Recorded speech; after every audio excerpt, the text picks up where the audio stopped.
Welcome to A Conversation with History. I'm Harry Kreisler of the Institute of International Studies.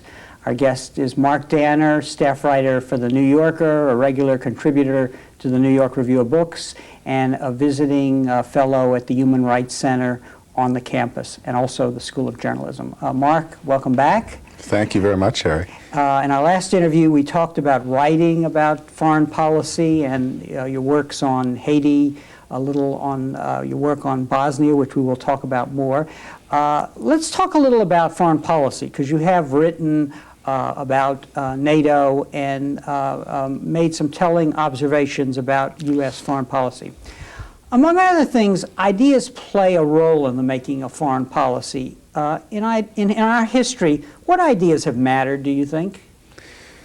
Well, the United States, of course, is a country founded on an idea of equality, not only equality in the Americas, but universal equality. I would say one could identify two phases in the history of the United States when you talk about foreign policy and ideas.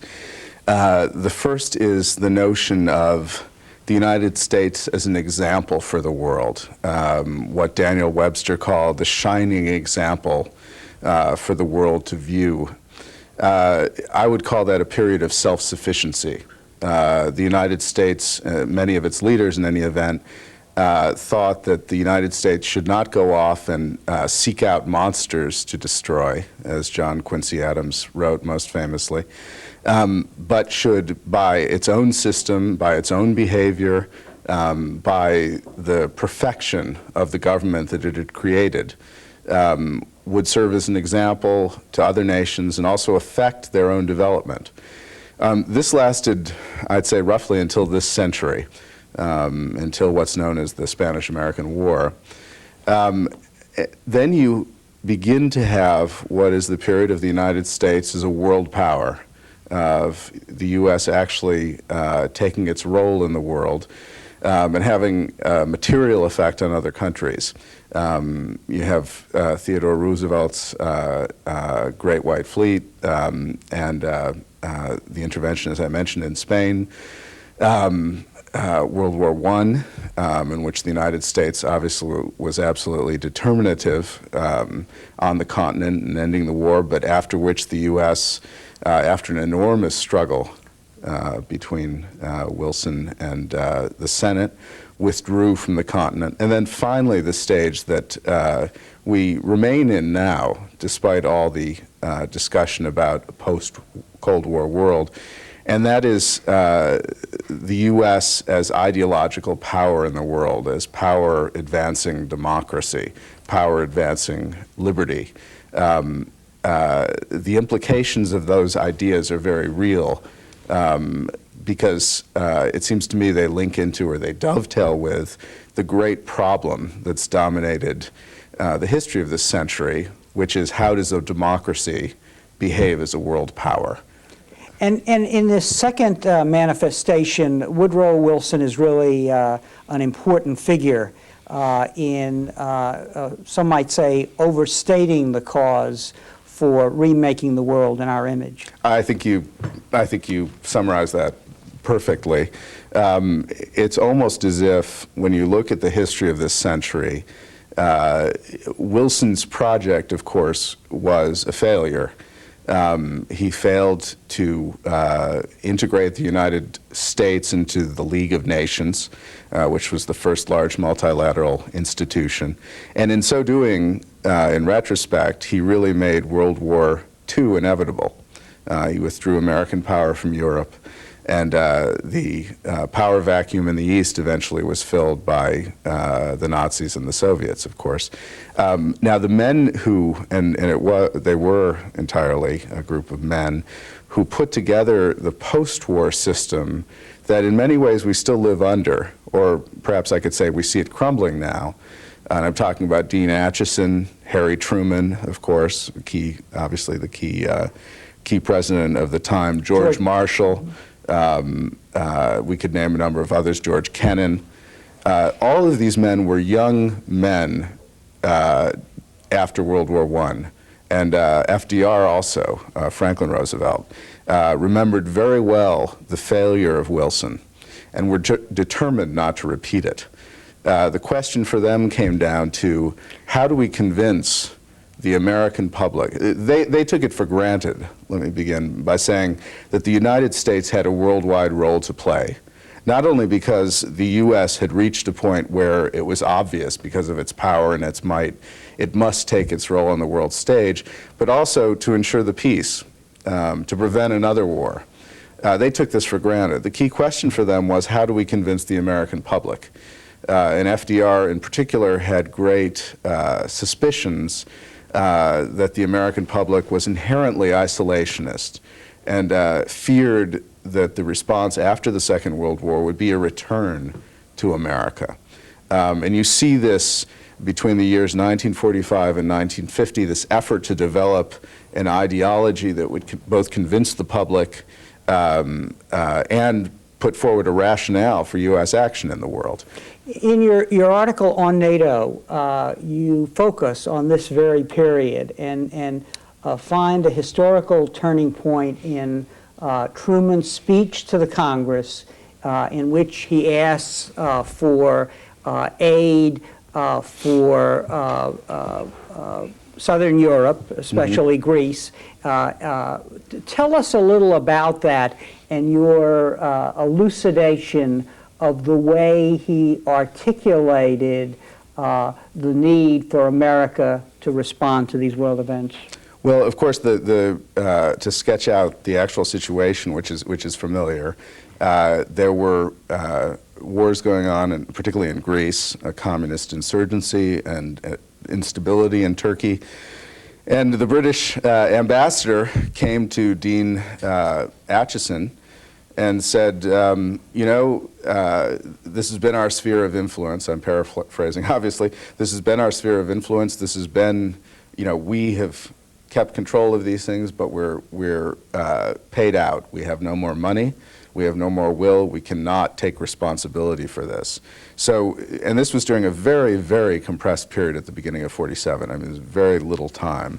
And in a few weeks, virtually, now the United States, I think it's important to remember now, could have responded in at least one of two ways. One way was to take on the burden of Greece and Turkey and to give them aid and to try to see to it that they remained in the, quote, Western camp, as it was then clearly already had emerged. The other was to do what eventually happened, which was to use the example of Greece and Turkey to set forth a worldwide mission, an ideological mission. And indeed, when Harry Truman came to the Congress in March of '47 and made his famous speech, which we now know as the Truman Doctrine, he did precisely that. He set forth a worldwide mission, and I'll read you the quotation, which is rather famous. This is what Clark Clifford, who wrote it, his famous advisor, called the credo of the speech, speaking in quasi-religious language. This is what Truman said: "I believe it must be the policy of the United States to support free peoples who are resisting attempted subjugation by armed minorities or by outside pressures." Now, it's important to realize that this was a universalist project. He spoke much more broadly, and I'll read a couple of other sentences if I may. "At the present moment in world history, nearly every nation must choose between alternative ways of life. One way of life is based upon the will of the majority and is distinguished by free institutions, representative government, free elections. The second way of life is based upon the will of the minority, forcibly imposed upon the majority. It relies upon terror and oppression, a controlled press and radio, fixed elections, and etc. I believe it must be the policy of the United States to support free peoples who are resisting attempted subjugation by armed minorities or by outside pressures." Now, it seems to me very important to remember now that this reaction by Truman was very controversial at the time. George Kennan, for example, Walter Lippmann, other very famous thinkers in foreign affairs opposed it. They felt it would saddle the United States with a worldwide burden. Essentially, there were no limits imposed at all. Help free people struggling anywhere in the world. Anywhere. Yeah. In other words, there was no statement of a zone of influence, no statement of, Europe is somewhere we regard as our own backyard, and so on. Nothing. Simply a universalist mission. Now, I guess we can talk in a minute about how this had implications and consequences that I think were dangerous for American foreign policy. But at the time, the reason for it was fairly clear. The United States and the Truman administration, the officials of the Truman administration in particular, wanted to engage the American public in a mission by which they would convince them that the United States had a role to play in the world. And there's actually a meeting in which Arthur Vandenberg, the very powerful Republican senator from Michigan, came in and spoke to the president, spoke to Dean Acheson, Acheson came forward and said, there's a theory of, this is the early domino theory, of rotten apples. He talked about Greece, Turkey, and then they'll infect the whole barrel. All of Europe will be infected. Vandenberg said, Mr. President, you say this to the American people, we'll get you your money. And Acheson later talked about this speech as making the situation, the world situation for Americans, clearer than truth. Clearer than truth. In other words, it was an attempt to convince people by overstating the case, is really what it comes down to. And this was a very large idea which melded the idealism of Wilson, of Woodrow Wilson, which saw America on a worldwide mission to change the world, and also took a bit of what I've identified as the 19th century's idea of America as an example, a shining example, melded it to a geopolitical realist mission to oppose the Soviet Union. So it was perfect. These two things were brought together, knitted together, and it worked very well in building a consensus for a half a century. Until, Vietnam helped to split it, needless to say. So in a way, Truman was, at least in the short term, successfully solving a problem that political leaders have when they make foreign policy in a democracy, namely to embed that policy in domestic politics in order to have the public consensus and support to realize your goals. Absolutely. I mean, I think you've summarized it perfectly. And sometimes I call this the Athenian problem, because it certainly goes back, so far as we know it, at least to Thucydides' account of the Peloponnesian War. How do you have a city-state like Athens, a democratic state, which also has an empire? It presents very obvious problems. And the solution here was, in part, the Truman Doctrine, to engage the citizenry in a particular mission. It was very, very successful rhetorically, as a rhetorical argument. Of course, this, I want to make sure I underline the fact that the Soviet Union did exist. There was a struggle going on between the United States and the Soviets. It's obviously a mistake to act as if this is completely a rhetorical struggle, but we're talking here about ideas, and this is certainly the key one in the Cold War. You write in your article on NATO in world policy, in a democracy, words should serve as instruments that the people apply to explain and promote interests, not empty slogans that saddle and imprison those that use them. At some point down the road, that began to happen, even with the containment policy. Mm-hmm. An interesting problem was set up that I think probably people like Walter Lippmann, George Kennan, anticipated, which is, if you set yourself a universal burden to defend peace, to defend democracy, wherever it may be threatened, you are, in essence, guaranteeing that you are going to fail. You're setting yourself obligations that the country cannot fulfill. And it was only 2 years before the largest, most brutal, and most dramatic example of this came crashing into the American political consciousness. And that, of course, was the so-called loss of China. Now, the United States did not lose China. The Chinese Revolution was an enormous struggle, phenomenon, what have you, that the United States could do, by that time, very little to affect. But partly because the Democrats in particular had guaranteed or had set forth their mission as a worldwide one to protect democracies, this was this became a political defeat which could be hung around the neck of the Democrats. Now again, I want to emphasize, this is not the only, it's not simply the Truman Doctrine, but it made it much, much worse, and it became a political nightmare that was very much in the minds of Democratic presidents in the early 60s, both Kennedy and Johnson, when they confronted Vietnam. This isn't a supposition, they said it. Kennedy said shortly before he was assassinated that if he tried to withdraw now, he would have a full-scale McCarthy thing on his hands, meaning he'd be attacked as losing China once again. Johnson said if I tried to withdraw, they'd impeach a president who tried to withdraw, wouldn't they? Both of them were very aware, as politicians who'd grown up during the McCarthy period, of the implications of moving backwards and seeming to lose or seeming to throw off the obligations of America's worldwide mission.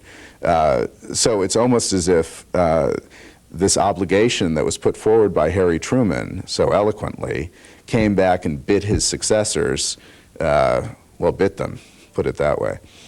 Let's fast forward now to the end of the Cold War. And it's interesting, your article on NATO, which was prompted by the Clinton administration's proposal to enlarge NATO, and we'll discuss that in a minute, that in that article you inform it with history, basically, which is the theme that we discussed in our last issue, always looking to history to help us understand what we should do now. So we're fast forwarded now. It's the end of the Cold War, a new world order or a new world disorder, depending on your view. How would you characterize the way our leaders are responding to a statement of goals to deal with today's world? Well, I think it's incontestable that the burden of replacing the ideology of the Cold War, that is a rhetorical mission that can easily explain both to Americans, to the public, and to policymakers themselves why the United States acts as it does in the world, has been completely unfulfilled. Both President Bush and President Clinton have not been able to develop any successor to the containment Truman Doctrine policy. They failed at that. Many argue that the world being what it is, the Soviet Union having disappeared, such a doctrine is impossible to develop now. I'm not sure that that's true. I think that what is obviously necessary, and we can see it now with Kosovo, is a means by which our leaders can talk to the people. At the moment, the entire Kosovo policy, before that the entire Bosnia policy, before that the entire Somalia policy, before that the entire policy in Haiti, all of them were dominated by an almost phantasmagorical, nightmarish concern to avoid casualties. If one soldier is injured, the policy is ruined, which shows that each of those missions had no political support. Now, why did they have no political support? I think the leaders involved would probably say, well, the American people are not willing to support these things. And indeed, Clinton, according to George Stephanopoulos' recent book, believes that the American people are inherently isolationist. Well, I don't accept that. I think if you look at the example of Harry Truman, you see that it's the necessity of a political leader, or a political leader must lead. What that means is they have to put their political capital on line. In other words, the political strength that they might have been planning to use to push forward health care policy or some other domestic policy, they have to be willing to use to make a speech and say, and build up support for whatever mission they feel is important, whether it's in Bosnia or Haiti or wherever. The only example of that recently is George Bush during the months of 1990 between the invasion of Kuwait by Saddam Hussein's forces and the actual war, in which he spent months arguing and trying to build up political support. You haven't seen that in any of these other missions. And one of the reasons is, it seems to me, that our leaders, and now as we see President Clinton, lack or have not developed any means by which to talk to the people or to justify what they're doing. Why indeed are we in Kosovo? Well, there's no real justification for it. You know, it changes from a strategic mission, you know, we can't have the Balkans breaking apart, to a humanitarian mission, to stopping a dictator who's worse than Hitler, back and forth to all these different reasons without ever settling on one.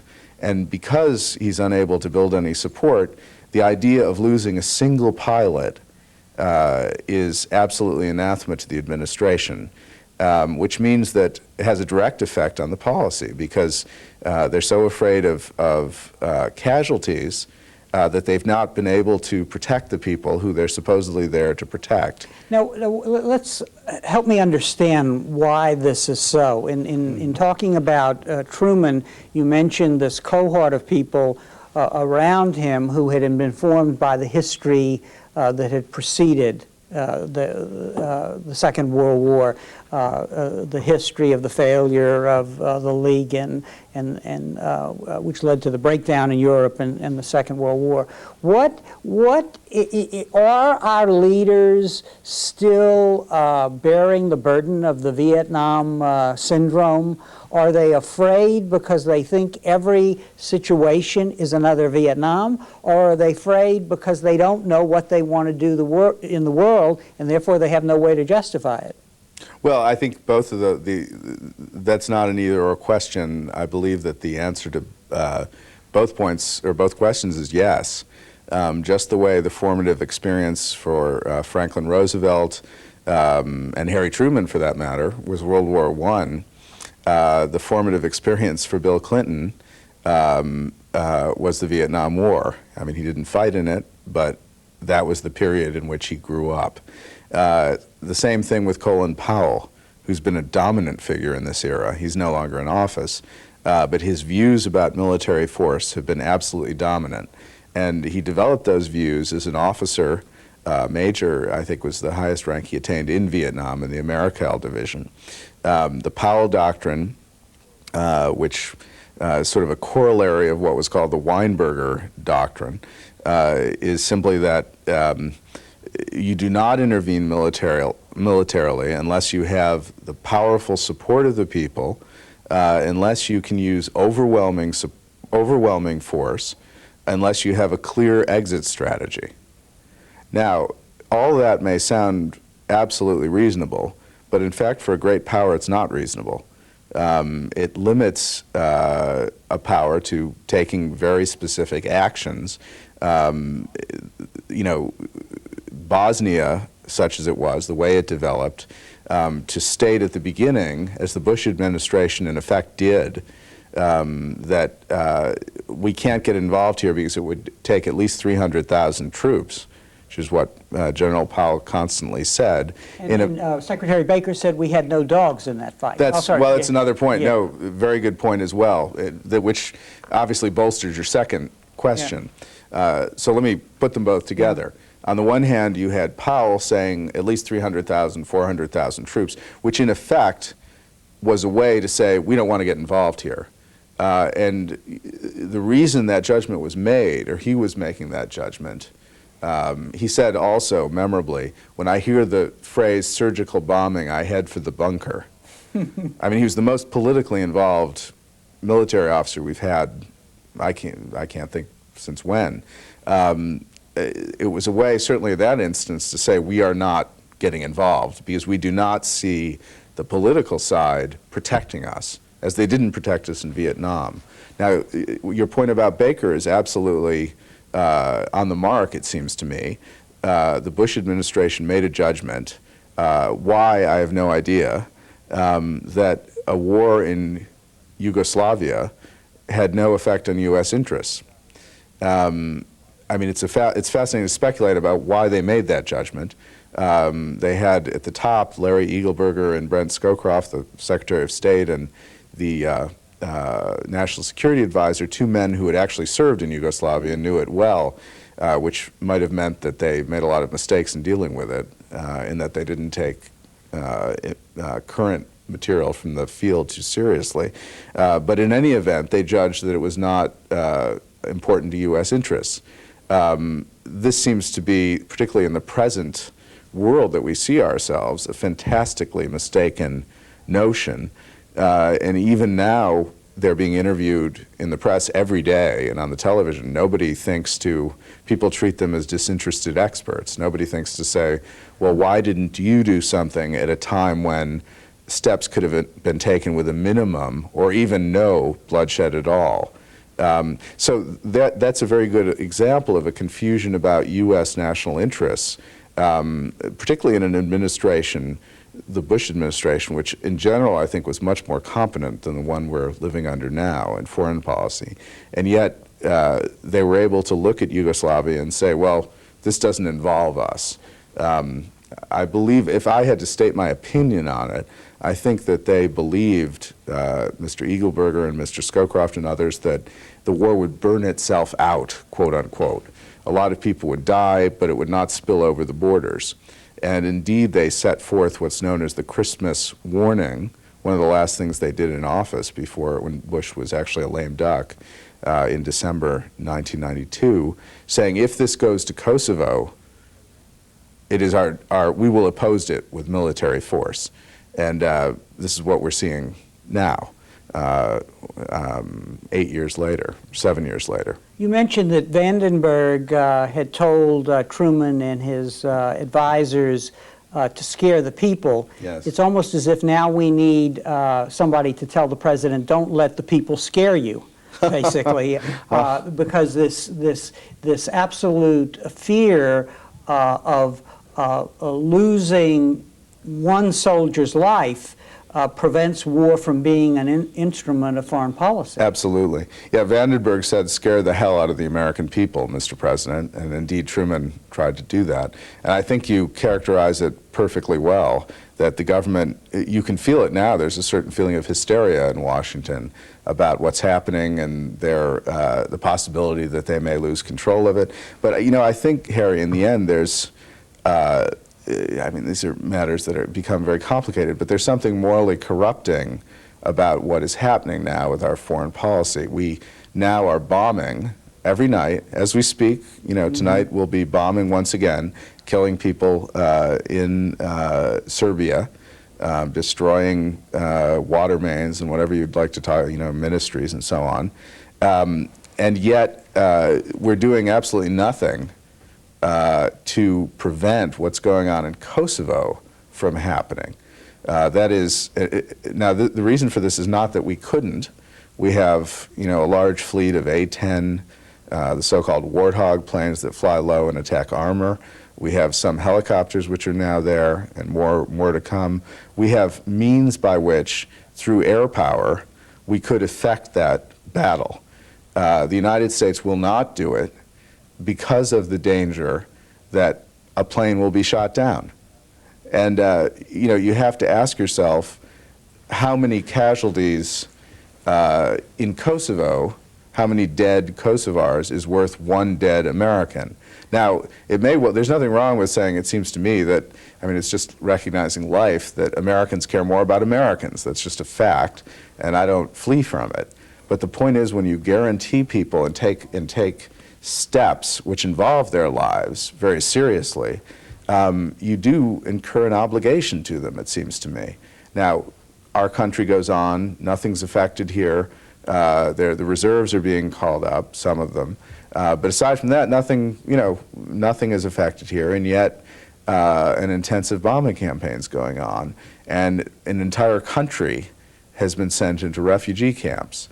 And I think there's something almost morally corrupting about the idea that we can have not one casualty, we can risk not one casualty. The result of that is the burden of the battle is placed on the Kosovars, who are dying, of course, by the hundreds and perhaps by the thousands. Before we talk a little more about Kosovo and the breakup of Yugoslavia and Bosnia, which you skillfully analyzed in a series of articles for the New York Review of Books, I want to go back and talk a minute about your article on NATO that you published a couple of years ago. Let's look at NATO enlargement as an example of the incapacity of our present leadership to formulate goals for our policy in the post-Cold War world. Talk a little about the absurdity of, or you characterize it, of what the Clinton administration proposed and in fact did. Well, I'd say first of all that this was an enormously important step that was taken with very little publicity, no consultation with the American public, virtually under cover of darkness. The president made no important speech about it. The Senate considered it, in a rather desultory manner. And this was an enormously important thing. I mean, the United States has incurred the obligation to protect, by military and perhaps nuclear means, if necessary, Poland, Hungary, and the Czech Republic. Now, these are things that have no historical resonance at all. And never in our history have we had this obligation in Central Europe. And those countries bear little relation to us strategically. So this obligation was taken on. Now, my belief at the time was that there are two obvious objections to the policy, and then a broader view. The obvious objections were this. The first problem was that the solution to which NATO enlargement was offered as, the problem to which NATO enlargement was offered as a solution was a civil one, an economic one. To enlarge NATO is to bring these countries into the West. It's to make them solid democracies. It's to bolster their economies. Well, a military alliance is not the best equipped organism to do that. The European Union would be perfect. Economically, governmentally, it was perfectly set up to do that. Now, people would argue and say, well, actually, the European Union can't do that because, you'd suddenly have Polish farmers competing with French farmers, and this would be impossible, politically impossible.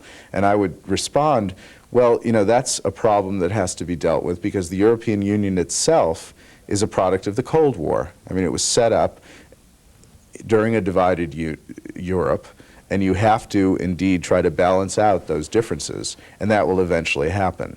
The second obvious problem with it is that we made a choice. The United States made a choice. Either it can direct its foreign policy toward the Russians, or it can direct it toward advancing into Eastern Europe. It chose the latter course. And in so doing, it condemned, it seems to me, relations with the Russians, which were rather more important to the downward spiral which we see they've taken on at present. I think if that enlargement hadn't happened, possibly Kosovo wouldn't be happening now, because we would be able to count on the Russians' aid in dealing with Milosevic. Secondly, if it hadn't happened, SALT II, which is an enormously important treaty, which cuts the number of nuclear weapons, intercontinental missiles, by 2/3 on each side. If the enlargement hadn't happened, that treaty would probably be passed by now. Instead, it languishes in the Duma, the Russian Duma. I mean, we forget to some extent that the Russians have politics now. And by enlarging NATO, we've in effect given a lot of strength to nationalist forces, anti-US forces within Russia itself. And to me, Russia is still the great problem for the United States, if only by virtue of their weapons. Now, a broader point, or perhaps two, one of the arguments made for the enlargement of NATO, Henry Kissinger made this in particular, and many others did as well. We have a vacuum in Central Europe, a vacuum. You know, he's talking about really the Second World War, how it happened. You have these weak states in Central Europe. They have to be held in an alliance. Well, to me, that's fighting the last war. It's a great example of fighting the last war. In effect, a number of military agreements that were concluded between Gorbachev and Reagan, and particularly the agreement to reduce conventional forces. I mean, during the late 80s, you had an amazing number of agreements that changed the military balance. There was the agreement to reduce severely conventional forces in Central Europe, the agreement to eliminate intermediate nuclear missiles, the unwritten agreement to take out battlefield nuclear missiles. So you essentially made it impossible to have a surprise attack in the middle of Europe. That was the beginning of a kind of entente that would have eliminated that vacuum. So I wasn't persuaded by that argument. A final comment. There is a question, and it's a theme underlying our entire discussion so far, about the creativity of U.S. foreign policy. What sort of force is this country going to be in the world? I'm 40 years old, so I'm the next generation of people like Bundy, who are the second generation of the wise men. And when I look at the decisions that have been made by this government, by the Clinton administration, and to some degree by the Bush administration, the lack of creativity, particularly when you compare it to the late 40s, is striking. It's almost like a wheel, a spinning wheel, you know, an inertial force that's living on the inertial force from the Cold War.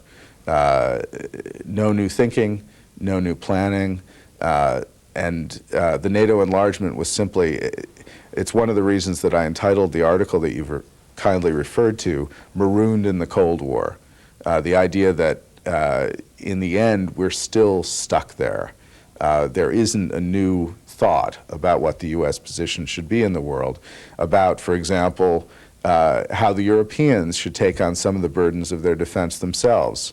We're not heading in that direction at all. On the contrary, we're going the opposite way. You use the expression they failed to choose, basically, and that's really sort of what's going on here, namely an evasion, an inability to grapple with the problems and define goals. Because Yes. I hear in our policy this inability to two problems. One is an inability to distinguish primary goals from secondary goals, and an inability to distinguish means from ends. Because as we now move into Kosovo, shortly after it became clear that the bombing wasn't going to succeed, I believe the goal of the bombing became not dealing with the situation, but saving NATO. Yes, I think that's true. And I think, you know, whenever you, and I agree with precisely with what you just said, and I'd add one thing. Whenever you're put in a position of laying down an ultimatum, in effect, you're giving the freedom of choice to the other side. Generally, if you're making an ultimatum, you've failed in what you've tried to achieve. And this is a great demonstration of that. The ultimatum itself became an imprisoning factor for NATO.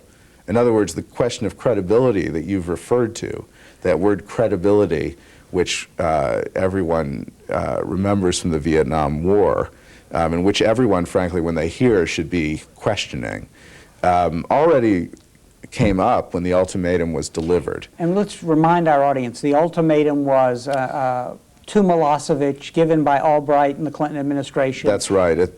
At the conference at Rambouillet, the West, in the NATO, the 19 nations now of NATO, put forward a plan whereby Milosevic was supposed to do, I'll summarize it, withdraw most of his troops from the area of Kosovo, allow an armed force of NATO troops to take their place, and then they would occupy the country for a 3-year transition period before there would be a final decision made on the character of autonomy, quote unquote.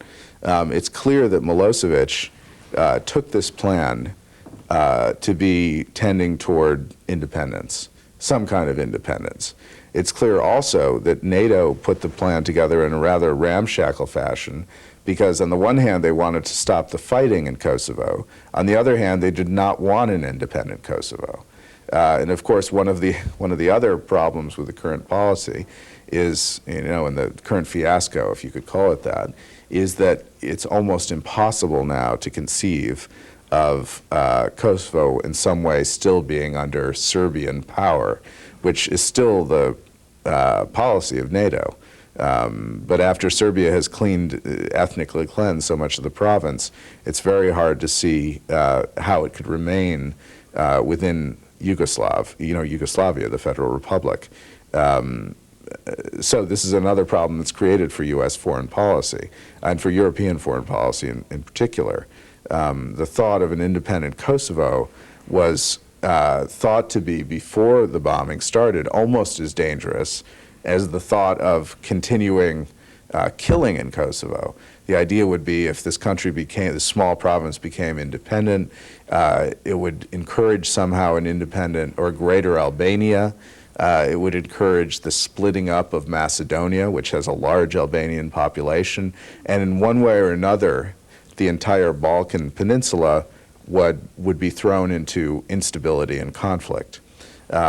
It's almost as if, as in several ways, the U.S. policy has brought forward and created what it was attempting to forestall. In this area, in the Balkans, the U.S. is confronting, and the world is confronting, one of the great challenges of our time, how people will live together, the issue of self-determination as Yugoslavia breaks up, and so on. And what is most telling is how surprised the administration was in Milosevic's response to the bombing. But going back now to your review of all of these books on Yugoslavia, you visited the area. In a way, it really wasn't surprising. His goals have been clear all along.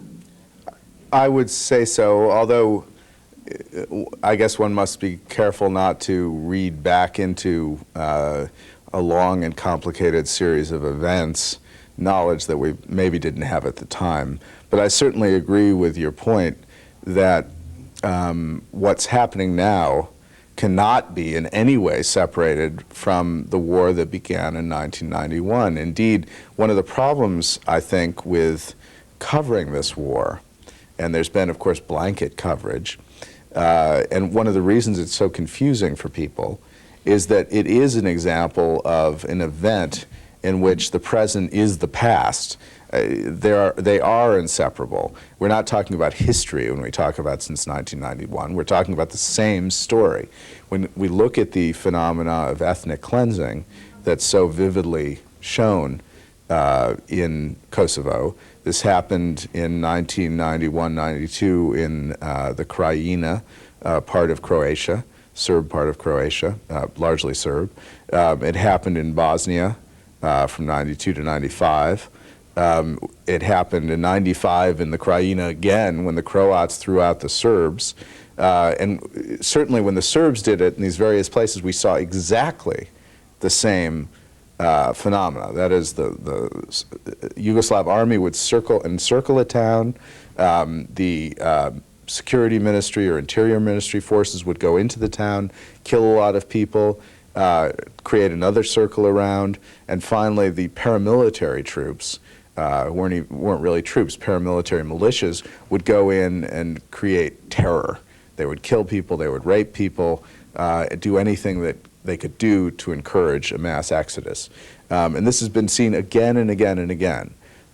So the idea, what has changed is not the behavior of Milosevic. What's changed has been the reaction of the United States, frankly, and the reaction of the West, and what Clinton has said about it, and other Western leaders have said about it. So I think it's rather confusing for the American public and other Western publics to understand what's happening when their leaders have strikingly different comments on what's essentially the same phenomenon, depending on the time. There's another parallel that I think we should bring up, which is I think the bombing came about partly because of assumptions about Milosevic that Secretary of State Albright, other high officials made because of his behavior in 1995 when the United States bombed Serbia. There was an assumption that, Milosevic responds to force. If we use force here or even threaten it, he will respond. But the political situations were entirely different. At that time, he wanted a deal.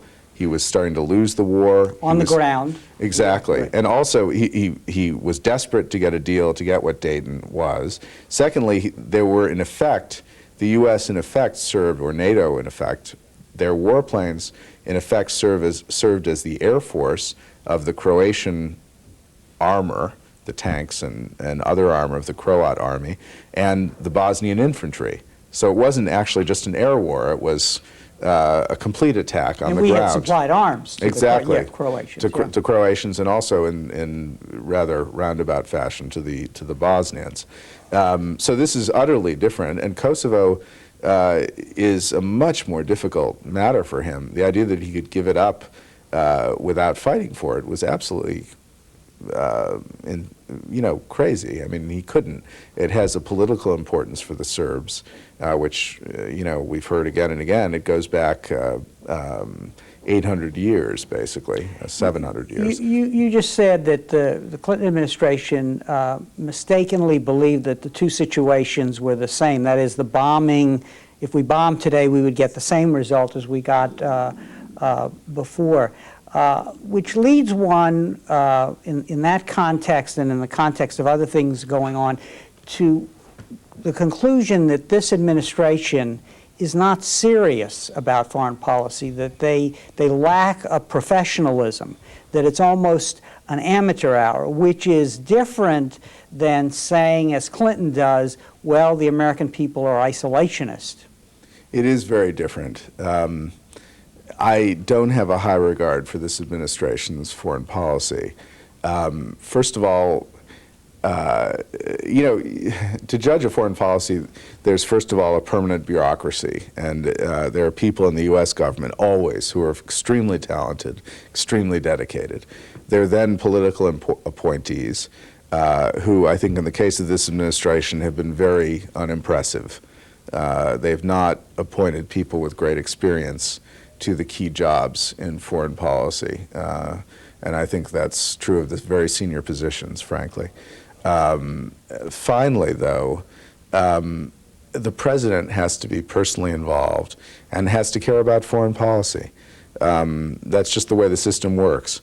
Otherwise, you have, in the case of Haiti, for example, you had for a year the security bureaucracies, the Pentagon and the CIA notably, at war with the State Department over what policy should be, what the U.S. should be doing in Haiti, whether it really should put Aristide back or not. Until the president took an active role in that, the U.S. policy there was completely just trawled along without any real direction. Similarly with Bosnia, until the president took a very strong role in 1995, in the summer of '95, U.S. policy was paralyzed. And and I think partly because of domestic political concerns, that the election was coming up, and the realization, very late realization on the part of President Clinton, that if the Europeans withdrew their humanitarian troops, who they had there delivering food, if they withdrew them, the U.S. had vowed to help them come out. The U.S. troops would have to go and help them, so that in effect, U.S. troops would be there in any event. This late realization of this vow that Clinton himself had made led to the U.S. taking a strong role there in 1995. But everything was done to avoid this kind of strong role. And, you know, I mean, to be fair, the Bush administration also in 1990-91, when it was very clear that Yugoslavia was breaking up, when the CIA had given a very full report of what would happen, they avoided any role there. Their diplomacy, aside from a one-day visit by James Baker, was inert, and they essentially handed the whole problem to the Europeans, who, partly because of the matter we were discussing before, NATO enlargement and the attitude the United States has taken, the Europeans have no army. Apart from NATO, they have no combined army. So their diplomacy, when it comes to something like Yugoslavia, is absolutely impotent.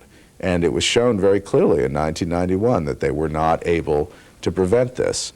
And it could have been prevented by the Americans, I believe, very strongly. So if we look at this 10-year period, 10 years or so, from Baker's saying we have no dogs in this fight until the present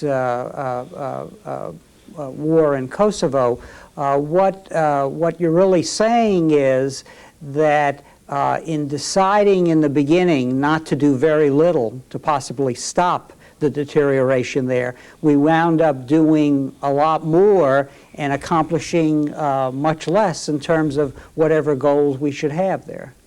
I would say that's a good summary. The only thing I would add is that we have no idea now how little we have accomplished, because as we speak, the bombs are falling. It's unclear what sort of solution will be arrived at, what the implications of that solution might be. The one thing we know is that tens of thousands of people have died, and depending on the estimates, hundreds of thousands.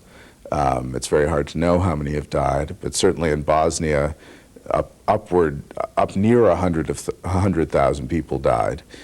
We don't have any idea now how many died in Kosovo. We do know that nearly 1 million have been displaced. So these are all, you know, extreme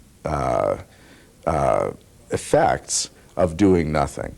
Now, you could argue very clearly that it was not the United States' business, but I think, and indeed James Baker did say that, but the years since 1991, when he made his statement, have, it seems to me, if they've done anything, proved the contrary, that we did have a dog in this fight, and that, in my view, if we had taken action then, and I don't think it would have necessarily needed to be military action, it's almost as if there's a formula. The earlier you do something, the less you have to do. And of course, the United States, we should remind ourselves, at the time, had the greatest military prestige and power in its history, perhaps, because the Soviet Union was just collapsing. So its opponent during the Cold War was gone.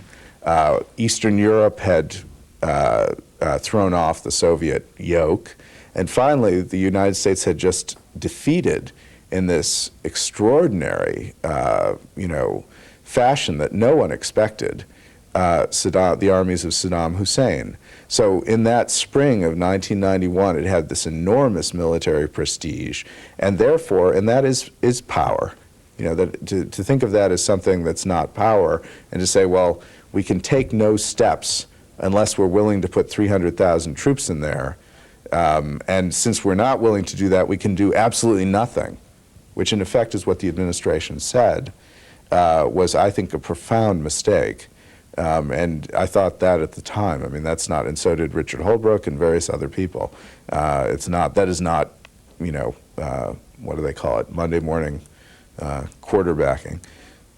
You call your article on Kosovo in the current issue of the New York Review of Books in-game. What do you think that in-game will be? And more importantly, what are the lessons of this experience for the problem of coming up with a foreign policy for the United States? Well, endgame, one of the reasons I was emphasizing the notion of an endgame, the idea was that all of the contradictions, all of the hesitations, all of the failures to decide were finally coming home to roost. They couldn't be avoided. And in this vast exodus, in this horrible scene that was on Americans' television sets every night, they were finally seeing the results, not of what happened a month and a half ago, but what happened in 1991. So Endgame is an attempt to emphasize the fact that you can't escape decisions that you make, or decisions that you avoid, put better, and that the United States, above all, is not in a position to avoid those effects. I've always tried to avoid putting myself in the position of being a prophet, and certainly in this particular story, if you know it with any degree of intimacy, you're, I think, a foolish man to try to make predictions. Certainly, as we sit here, we have a small degree of diplomatic intercourse going on between Russia, Belgrade, and Washington.